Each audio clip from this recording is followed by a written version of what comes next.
With me in the studio today, I have my dear friend, Dr. Avery Jackson, a brilliant neurosurgeon, spinal surgeon. Thank you for being here today, and I just love talking to you. You're just a fountain of wisdom, and just so exciting to hear how you've approached mind and medicine and brain.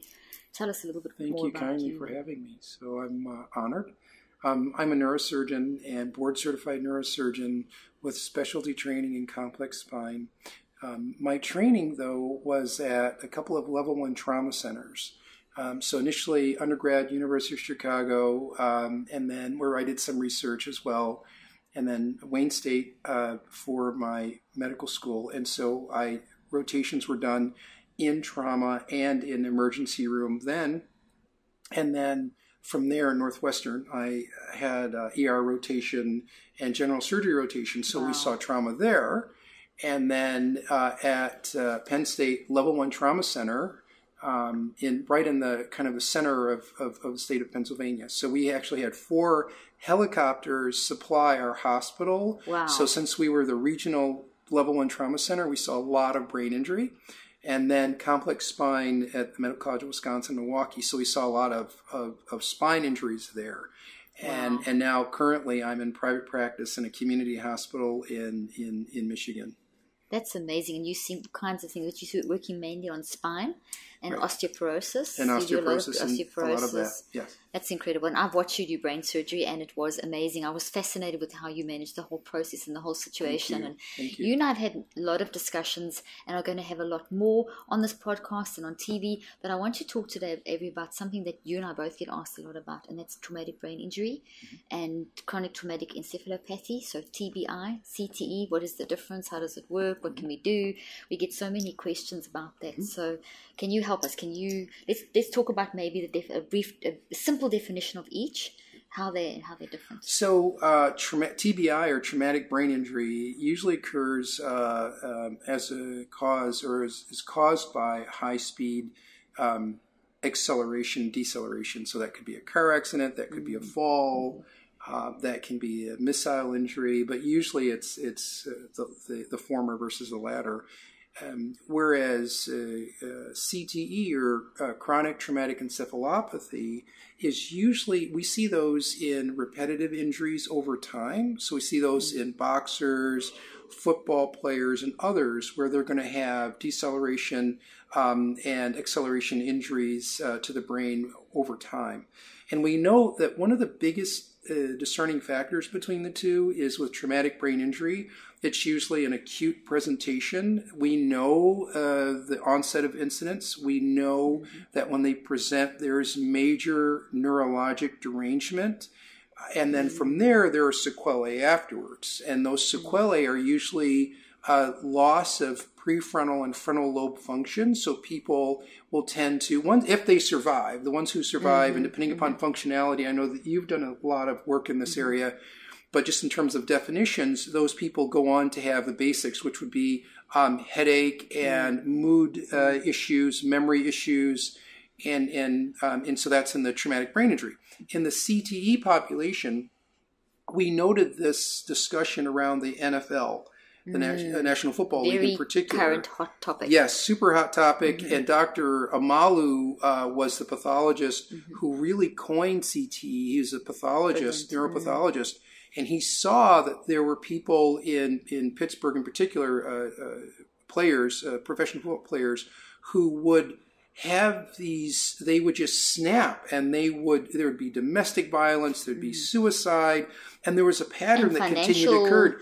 That they would just blow their money, and they'd suddenly land up on the streets, and it would just be these crazy things. There's just crazy things from just out of the blue, until he looked at the pathologic specimens of their brain and saw that there were some specific patterns there in terms of proteins that were deposited and other pieces, other findings in the brain. He coined CTE and said this is because of all of the trauma that occurred over time with the sports injuries that we're building up. And this is an epidemic, and this is going to be a big concern. Yeah. This was presented to the American Association of Neurological Surgery and to other groups, and now has come to the forefront of being a major issue. And so there is even more concern regarding brain injury, and especially in the area of sports for the high school level, as well as the college level, and then the professional level, not only in the United States, but all across the world. And it's really is a hot topic, and there's also been almost like a denial of it. I know that Dr. Marlowe had a lot of resistance initially, and with the whole concept, and it's been resisted, even though it's been there. I've been treating chronic traumatic encephalopathy in my practice. When I've practiced for 25 years, I would have a lot of TBI and a lot of CTE patients, and it was just to quickly give the broad definition. TBI is like a sudden impact car accident, falling out of a tree, motorbike accident, someone hit you on the head, whereas the there's repetitive damage over time. So it's slightly different manifestations. The TBI is an immediate manifestation, often very dramatic, and then within 12 months you've got that spontaneous recovery period, and you start seeing then a ceiling after that where they don't really improve beyond that. What I found and then the CTE, as you say, it's late onset. It's these little symptoms, and then it's around the mid-30s when they've kind of, then things start. And we also saw another thing of like children that would have some sort of traumatic brain injury, repetitive as well as a young child, and then not seeming to show symptoms, and then they hit sort of 12 years and then 16 years. Those were two cutoff points where we found quite dramatic, which was also a version of CTE, where suddenly they were fine, and then suddenly now they've got academic issues and emotional issues and behavioral issues, which I think is accelerated by the hormonal changes at that age and all kinds of other things. So it's very real, and and there's different ways of treating it. Now I'll do another podcast with you, and because this is a big topic. What I'd like us to do now is for you just to talk about in terms of from a neurosurgeon point of view, neurosurgical point of view. What do you do? What can you advise parents, people? What is the cautionary aspects? So and that's a great point. I was just speaking to someone at actually the conference that you just gave.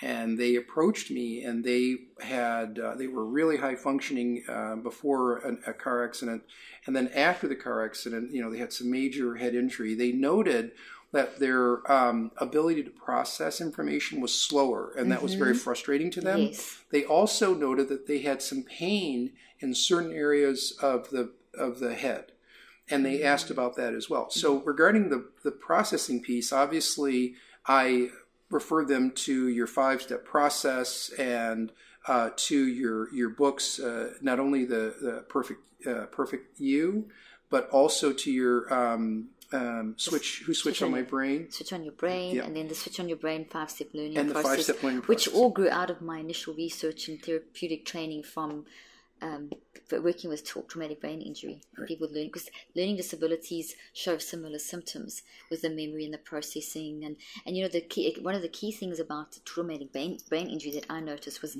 the frustration, because they remembered how they used to perform.